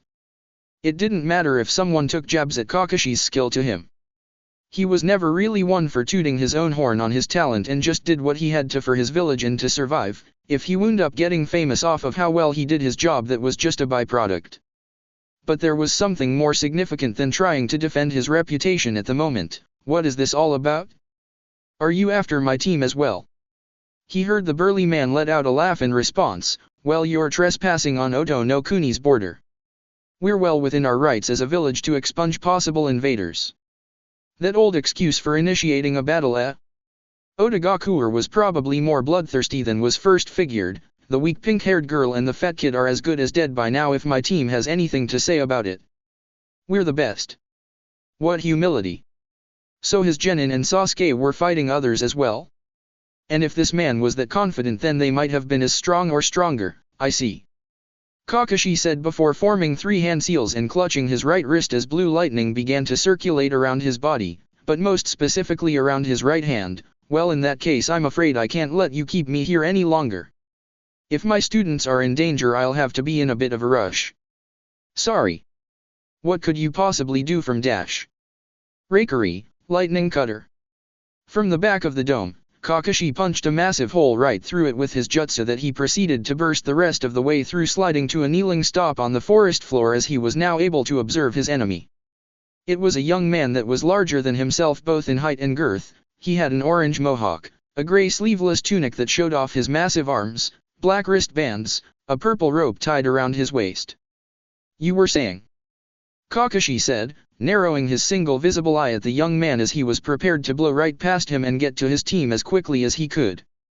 Hopefully they were where he left them before he wound up being corralled by the dozens of shinobi that came at him. You know me, but I don't know about you. Trapping me even for just a moment is a big deal, especially for a young man like you. What's your name? Jirobu of the South Gate. The large teen said as a black marking began to spread across the left half of his body, looking like chains of triangular arrows, and with all of that chakra I absorbed from you, I guess now would be as good a time as any to start off using this. The foul chakra radiating off of Jirobu caught Kakashi's immediate attention. He didn't even need to utilize his Sharingan to pay attention to how intense the power was. Well, that's certainly interesting. Not interesting enough for him to draw this battle out any longer than necessary, but something to keep in mind if more powerful Oto shinobi had the same ability. Especially if the ones sent after Sasuke, Sakura, and Chuji had the same ability. Cha no Kuni, Degarashi Port, Nightfall. Naruto's forensic skills left much to be desired as his investigation of the attack site bore no fruit. Thus he and Idate simply returned to Shikamaru and Ino to see if their asking around had gotten them anywhere. Team 10 plus Idate regrouped at a small seafood stand where Ino and Shikamaru had been waiting to grab a bite to eat before continuing their work. The setting of the sun didn't mean that their job was done by a long shot. Night was probably the best time for them to be out and searching for trouble. Poking at the grilled squid that had been set on his plate with his chopsticks as he wished it were ramen, Naruto let out a sigh at their luck. All there is from the sight is one stupid, weird shuriken. He said, picking up said shuriken from his flak jacket pocket and dropping it on the table. It was pink in color and looked crystalline, shaped in the form of a sharply bladed snowflake. We're not exactly trackers, you know. Ino said before taking a bite of her own modest meal. It's been a week since the request was sent to Konoha. If someone was going to track them, they'd need a specialist because any sign that could be trailed would be gone by now. How hard did you have to look for that shuriken anyway? Idate already had it from the night of the attack. Naruto said before picking up his squid and taking a bite of the tentacles, chewing with considerable effort. That's just great. Are you sure you didn't see anything? Idate glared at Naruto for pressing the same issue they had been going over all day long. Okay, never mind. In front of Shikamaru's own half-eaten plate was a map of the town. We didn't check the northern side because we were kicked out by the workers. With all of the storehouses and dockside shipping places over there, it could be a good chance of something. Idate raised an eyebrow. You guys got kicked out?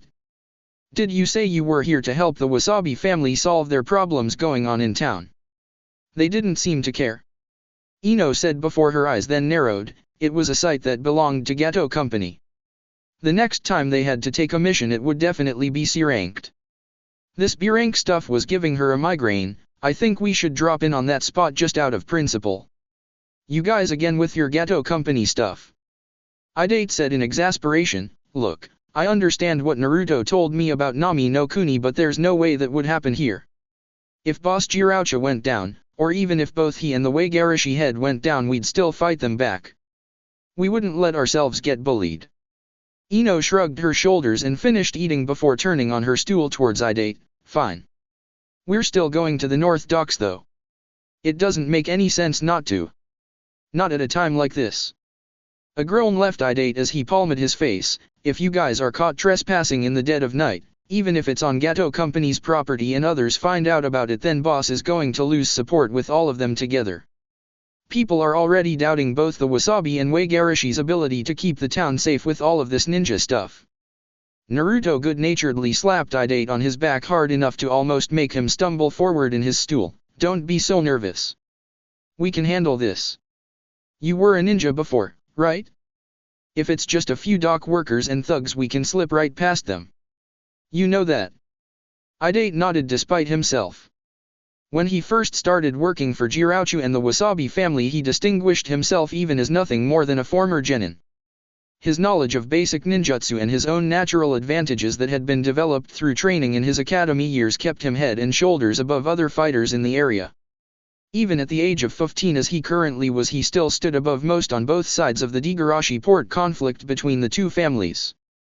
So he had to admit, if things were really just about the dock workers and there was no shinobi hideout over there, then Team 10, a group of chunin, could easily handle anything without starting trouble. Just do it then. Idate said before making another point, but I'm coming with you just in case you need someone to vouch for you. With Asuma. Working for Waigarishi, Kuroka was going to drive Asuma to drinking. But at least he was in a good place for it, as he had been required to accompany the man to a bar as he and some of his more favored underlings celebrated. What they were celebrating, he had no idea, but he was working Asuma's nerves.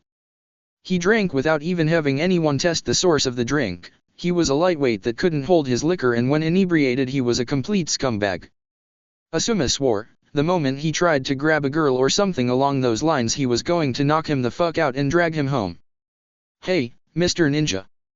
Kuroka said, sliding up to Asuma's side with a drink in his hand that sloshed about wildly due to his rocking and rolling in his seat. You don't drink. Not while I'm supposed to be your protection detail. Asuma said, wishing he would just go back to getting annihilated with his dumb muscle. You don't want me fighting for your life drunk, do you?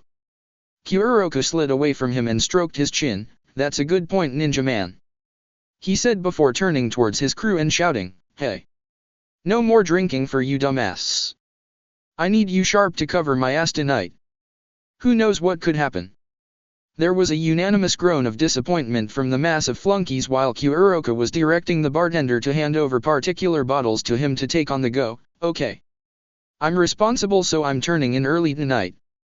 The man that runs this town's gotta know when enough is enough, right? The eye of Asuma twitched as Kuroka's goons came over to carry his hand-picked drinks for him on the way back to the house. Then why are you getting even more to drink? He sincerely wished he had a nice, calming cigarette in his hand right then. This mission had put him in a foul mood. Naruto, Shikamaru, Ino, you three better be working to get this shit over with and done before I have to kill somebody.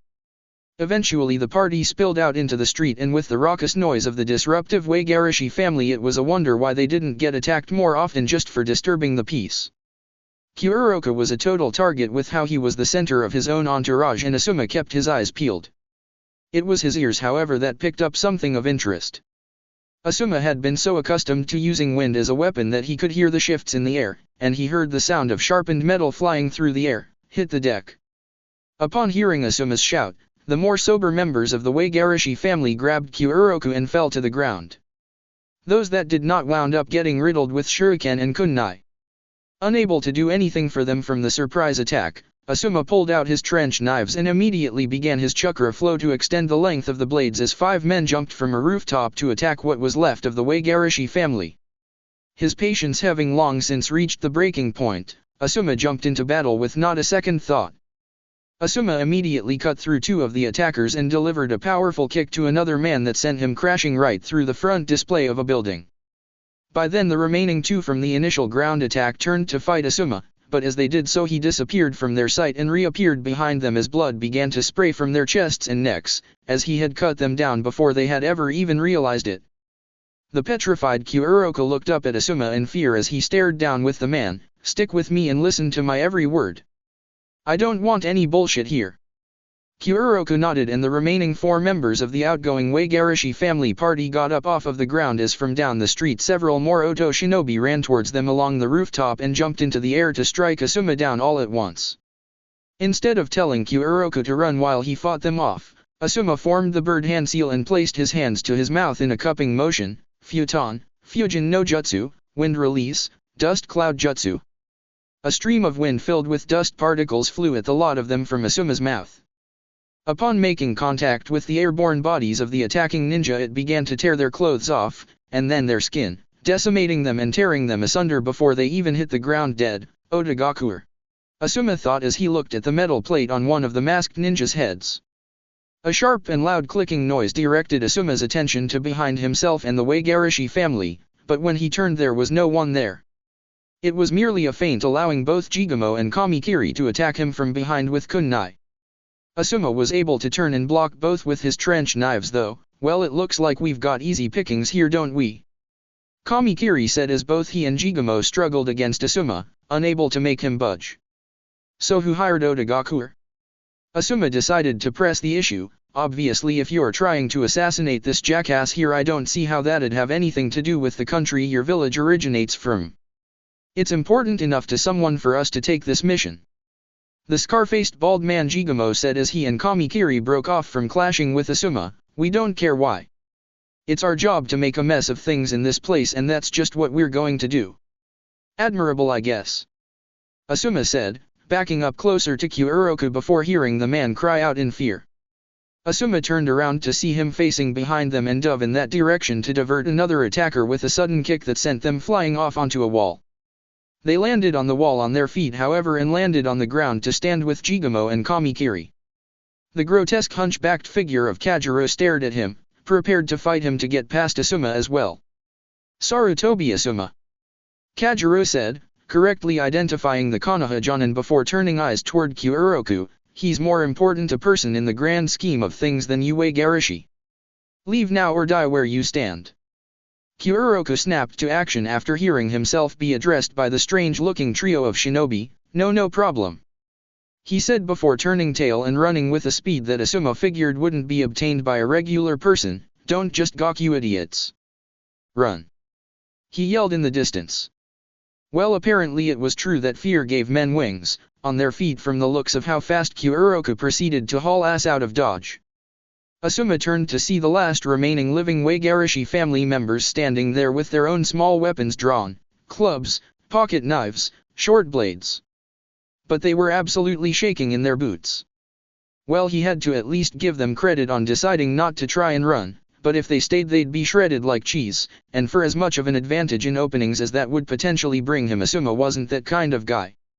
Go on, get out of here. Asuma said to the lot of them. They didn't need to be told twice as they ran as well, though not as fast as Kyuuroku. He had probably made it back to his house by now and had ordered his men to put the place on lockdown. But with the riffraff gone he could focus on the 3 Oto shinobi remaining out of the 20 he had originally put down on his own. So why'd you let him go? I thought you were after the leaders of this village. Kamikiri shook his head. He's not even the leader of this town. We don't want them dead anyway. We just want this place good and scared so that businesses leave in the droves. Our client wants some cheap dockside property for his own business. And you dying right in the middle of town would totally work on that front. Why? Asuma asked. You're the son of the current reigning Hokage. Not only that, but you're an absurdly dangerous man in your own right with your bounty of 35 million ryo. Jigamo said to answer his question, killing you is doubly significant. Now that got Asuma to puff out his chest a little bit with pride. Oh. They've got that listed even in Otagakuer's bingo book. I'm flattered. At least I would be if you weren't all about to try and kill me. He then blinked before grinning in a very Naruto-like manner as he rubbed the back of his neck. Oh hell, who am I kidding? I'm still flattered. So bring it on. He finished, setting back in his boxing-looking stance prepared to take the 3 of them on. Meanwhile, northern docks of Degarashi port. He is taking way too long. Ino said, kneeling down on the roof of a warehouse along with Naruto and Idate as they looked over the rest of the area, being that their position was high enough to get a good view of most of the other storage facilities in the area. Why'd he actually choose to look around the place himself? He doesn't volunteer to do anything, ever. Ino kind of wanted to try and use her new hard-earned jutsu to check things out by herself. She could have at least taken over someone's actual body with her original clan jutsu and went around like that. Well, Idate said, trying to generalize why Shikamaru took point on doing preliminary scouting. He seems to be smarter than both of you, so I guess that's why he figured he'd be better off searching. He then noticed the two blondes glaring at him. No offense. I have clones. Naruto said, trying to argue. Shaking her head, Ino responded, you already have like 100 of them watching over the Wasabi family place. And if one of them gets caught, it wouldn't matter if they were clones or not, our cover would still be blown. So? Naruto responded as if it didn't even matter. 100 clones. Idate said, as if he were coming to terms with what Ino was saying about Naruto. No way. You can make 100 solid clones and still make more on your own? How much chakra do you have? And he was trying to pick a fight with this guy the other night? He would have gotten slaughtered. Hearing the awe in Idate's voice at her partner's amount of sheer chakra, Ino chose to simply talk to Naruto. Goldie-kun, he's really late coming back. Go ahead and use your jutsu again, we need to make sure Shika's alright and didn't get into any trouble. Naruto nodded and proceeded to make the hand seal to let out a pulse to try and pinpoint Shikamaru. Oh. Oh what? Ino raised a delicate eyebrow once she heard Naruto's exclamation, I don't like oh. What does oh mean? Oh means move your ass before Shika loses his. Naruto said, getting up and jumping from one rooftop to another, heading towards Shikamaru's location. Both Ino and Idate got up and quickly followed after him. Troublesome. Shikamaru quietly muttered as he hid within a pile of crates near a ship that sat outside of a warehouse. A dozen workers were busy moving things off of the ship. The thing that caught his original interest was the fact that the guards of the Gato Company warehouse were shinobi with that sound note plate on their face masks. That explained the shinobi attack and where they had been hiding. The Wasabi family couldn't simply search private property without just cause, or they'd have lost standing. Too bad they didn't know Gato Company's secret policy of playing dirty for getting an advantage over the competition. But what particular thing could Gato be coming after in Digarashi port? If it was just to assassinate the Wasabi and Wagarashi heads as originally thought to try and get control of the port that way, then they would have been far more aggressive with their actions. Ugh, the smell of the crates were messing with Shikamaru's head. He couldn't think. Why'd he have to hide in the mess of crates that were used to carry Gato's illegal drugs? Shipping heroin into the port? That was just great. He could smell the remnants of the chemicals used to cut the drugs. They had long since hidden their stores of the drug.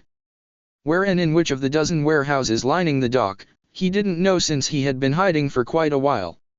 Maybe he should have let Naruto or Ino do this themselves. Nah, if either of them got caught they would have just tried to fight their way out. Fighting his way out was not the plan. He could get out, all he needed was enough time to think of a way dash. To get the hell out of the way of the giant sword that was being slammed down on his hiding place. Damn it! Shikamaru dove out of the pile of crates as a Zanbeta sliced through his crate and would have cut him clean in half if it had hit him. Stopping to size up his attacker, Shikamaru saw an incredibly large man with shoulder-length brown hair, a red headband with the Otogakuer symbol emblazoned on the metal plate on his forehead, a dark purple high-collared shirt, and black trousers. Great. I've got to fight a behemoth now. A little Konoha brat. The man said, holding his Zanbeitu up to rest on his shoulder. I didn't know they sent baby Chunin on missions this far away from home. Does your mother know you're out here, kid? I think my mother is actually glad I'm out and about now that you ask me about it. Shikamaru said, still with his mostly uncaring expression on his face as he seemingly tried to make light of his situation. You're in the wrong place, little man. The shinobi said, lifting his Zanbeitu before rushing to attack Shikamaru again. However, instead of having to draw a weapon to try and defend himself, Shikamaru only had to barely use his right hand to reach into a pocket of his Chunin flak jacket to pull out a small explosive ball that he threw at his adversary, exploding in a flash of light that blinded him. Gah! Why haven't the others attacked you yet? Because we already kicked their asses. The air was driven out of the exceedingly large man's lungs when a pair of Naruto clones delivered powerful driving kicks to his belly, followed by another Naruto delivering a heavy uppercut to his chin that sent him stumbling back. Ino-chan. The Naruto clones yelled before a swing of the Zanbeta dispelled them. On it. Ino said with her hands placed in her clan's signature hand seal, Shintenshin no Jutsu, mind-body switch jutsu. As Ino fired her own consciousness at the burly Oto ninja and took over his body, got him, now someone finish this please. I hate being in this guy's body. Yeah. Just make sure your timing for the release is spot on.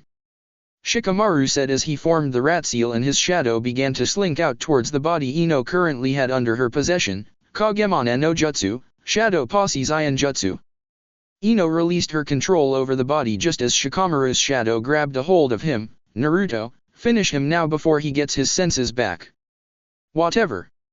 Naruto charged towards the man and made 3 clones that all leapt right at the stunned and trapped man, Kaki Upukto, Flash Mallet. All 4 versions of Naruto smashed a jumping knee strike into the head of the man. He seemingly became aware right before the 4 knees struck him throughout the face and head and rendered him unconscious. As the man's body thudded off of the dock, motionless after falling, Idate walked up to the trio of Chunin looking at the fallen Otogakuer ninja. Wow, you guys sure kicked their asses. He said, looking back towards the warehouse where the other Otogakuer ninja stationed there were in similar or more serious condition. So are we done? You beat Hanzaki pretty easily, useless as he was. Good job kids. Team 10 and Idate turned towards the ship to see a lady with blue hair and a spiky ponytail looking down at them with a smirk on her red lips as she held a crystal ball in her hands. That was an entertaining little scrape to watch from the hold of the ship. We'll beat you too. Naruto shouted at her with his 4 clones having his back as well as his teammates. Get out of Degarashi port and leave this place alone. The smirk that was on the lady's face dropped as she looked down at the blonde boy and his tangible doppelgangers. You know. I actually was going to leave by sunrise. But now I think I'll take a few scalps with me when I go. Even faced down with 3 shinobi and 1 former ninja, this strange woman didn't seem to care in the slightest. Who the hell are you anyway? My name is Gurren.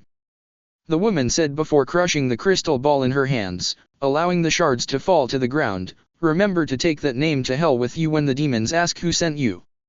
Omake, training day 2. A mountain with one hand tied behind his back and he couldn't even use his chakra to try and stick. It was all supposed to be him and nothing more. Now Naruto figured he was strong, but it was an entire body kind of strength. Most of his strength-related taijutsu attacks revolved around sudden and quick bursts of energy. That wouldn't serve him any good when climbing a mountain, with one hand. Damn you Ero-sensei, you really screwed me over this time. He did not want to obsess about this, but with Shikamaru and Ino constantly training with their fathers, his own training was what he had to hyper-focus on. Dynamic entry. Like a post-traumatic stress disorder flashback, Naruto immediately grouped those 2 words with getting brutally blindsided with a kick that probably gave him a 2nd-degree concussion the day after his graduation from the academy. Thus when the foot of his nightmares plowed into the back of his head, it wasn't a big surprise when his body was replaced in a puff of smoke with a log. The attacking Rock Lee blinked until he turned around to block a diving axe kick from Naruto. Naruto-kun. I have come for my rematch. This time I will not exhaust myself with the 8 gates and I will defeat you. You could have just asked me to fight, damn it. Naruto snapped before dropping to the ground and launching at Lee with a follow-up punch that Lee blocked. I don't want to do this right now, Lee. I've got some serious stuff to worry about. More serious than a challenge from your eternal rival. So we're rivals now. Of course. Naruto grabbed a hold of Lee's wrist after the green-clad genin blocked his punch and pulled him in to slam his shoulder harshly against Lee's own shoulder and chest only for Lee to barely budge. Wow. That should have put him on his back and at worst dislocated his shoulder. No time to think about that as Lee threw a punch of his own that Naruto had to let go of Lee to avoid, with Lee's reach being far longer than his and with Naruto not wanting to test Lee's actual strength. Lee, go away. Naruto snapped irritably, I need to go train. This is training.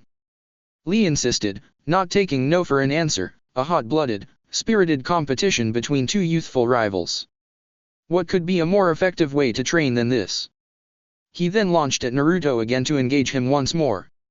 2 hours later. Both Naruto and Lee were staring at each other looking exhausted and bruised but still trying to stand in their fighting stances. Can we stop now? Naruto asked desperately. He just wanted to go home at that point.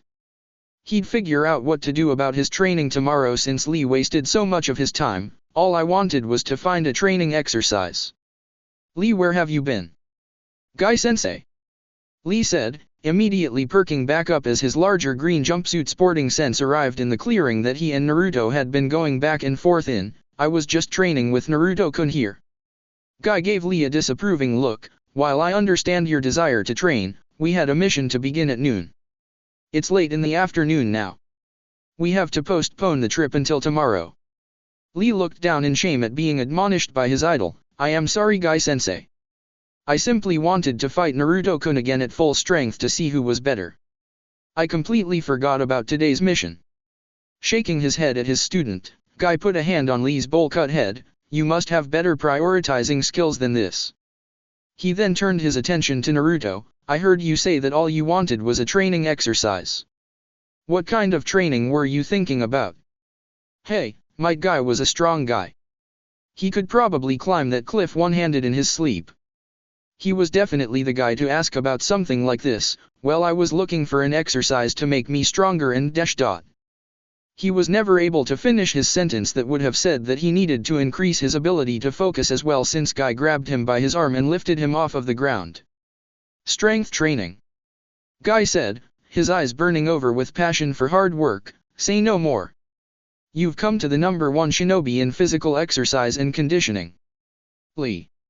He said, getting his younger counterpart to snap to attention. As your punishment for the missed mission today, you will train with Naruto-kun and myself until tomorrow when we are to leave for our assignment. Yes, Guy-sensei. I will help Naruto-kun improve his own physical strength for as long as it takes. And with that, the two taijutsu specializing shinobi grabbed Naruto and dragged him off for a long training session revolving entirely around taijutsu and body workouts, none of which had anything to do with what Naruto actually needed to have done or needed to improve on. He did learn a very valuable lesson though. Only train with Guy and Lee if he had lots of time to kill, if he hated himself, and if he felt the need to feel arduous amounts of pain in places he didn't know he had. Omake, wake up call. Naruto sat up in his bedroll with his sleeping cap on his head and pajamas adorning his frame. With a yawn he stretched out and looked around the room that he, Shikamaru, and Ino were staying in for the duration of their mission. Shikamaru was still curled up in his own accommodations, sleeping soundly, while Ino's own was neatly made up and the girl was not in sight. Taking Ino to just be an early riser as he had been used to seeing her up and about at that time of the morning in the past, Naruto stood up and stretched his legs out before heading to the bathroom that was connected to their room.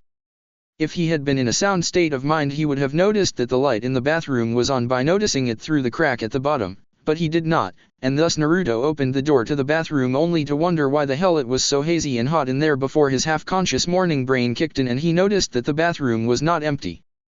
And he then went wide-eyed with a small trickle of blood creeping from his nose before slowly creeping backwards and shutting the door with not a sound for his efforts. Naruto just stood in place staring at the door he had just come through both ways. He had just seen his female teammate Ino naked, and the only thing that saved him from a horrible fate of Ino taking over his body and doing horrible things to it was the fact that she had her back turned to him and the mirror she had been standing in front of was fogged over due to the shower she had obviously just taken. Though he had only seen her from the back, that was certainly more than enough for him. Now, having swiped his own share of dirty magazines right off of bookstore shelves in the past to develop Waruk no Jutsu, Sexy Jutsu, despite Naruto's open debunking of Jiraiya's exploits and pervert lifestyle, was no stranger to the female form himself. He could appreciate a pretty girl just as easily as the next guy. Still, it was something else completely to see such a thing from a girl he saw every day and found rather attractive. Unobtainable kind of beautiful was what he would refer to Ino as if he were that articulate, since he knew her quite well. It didn't help that Ino fell right in with the tradition of every kunoichi on the face of the planet as being too damn good looking for their own good, even going on 13. And she looked good with her hair down too, but he wouldn't be able to bring that opinion up without his mind reaching back to this incident in the future that he was lucky to escape without a bump or a bruise. As a matter of fact, he felt kind of wrong that he wasn't going to suffer any repercussions for his accidental actions, unintentional though they may have been. With that in mind he walked over to Shikamaru and shook him awake, not taking no for an answer until Shikamaru began to stir. "Shikamaru, I need you to dash." Oof. Naruto exhaled sharply when Shikamaru's fist deposited itself firmly into his stomach without warning. "Cough, thanks." Naruto wheezed out with a pained smile, "How do you know I wanted you to punch me in the stomach?" Taking a second to rub the sleep from his eyes, Shikamaru looked at the doubled-over Naruto groggily before yawning and lying back down in his bedroll. "I didn't. I just hit you because you woke me up, asshole. You should know better than that." He then turned over and stared at Naruto since he was awake anyway and had a question. "Why did you want me to punch you in the first place?" Naruto didn't answer. He simply averted his eyes from Shikamaru, unknowingly directing his gaze towards the bathroom door. Shikamaru saw this and noticed a few things. Namely the drying blood trail coming from Naruto's nose, the fact that Ino was not in the room with the two of them, and the light that was on in the bathroom with the closed door that had slight amounts of steam coming from the cracks. Linking these things up into a possible logical conclusion was simple for Shikamaru, even in the morning, because it was staring him right in the face. "Troublesome," he muttered with a red face.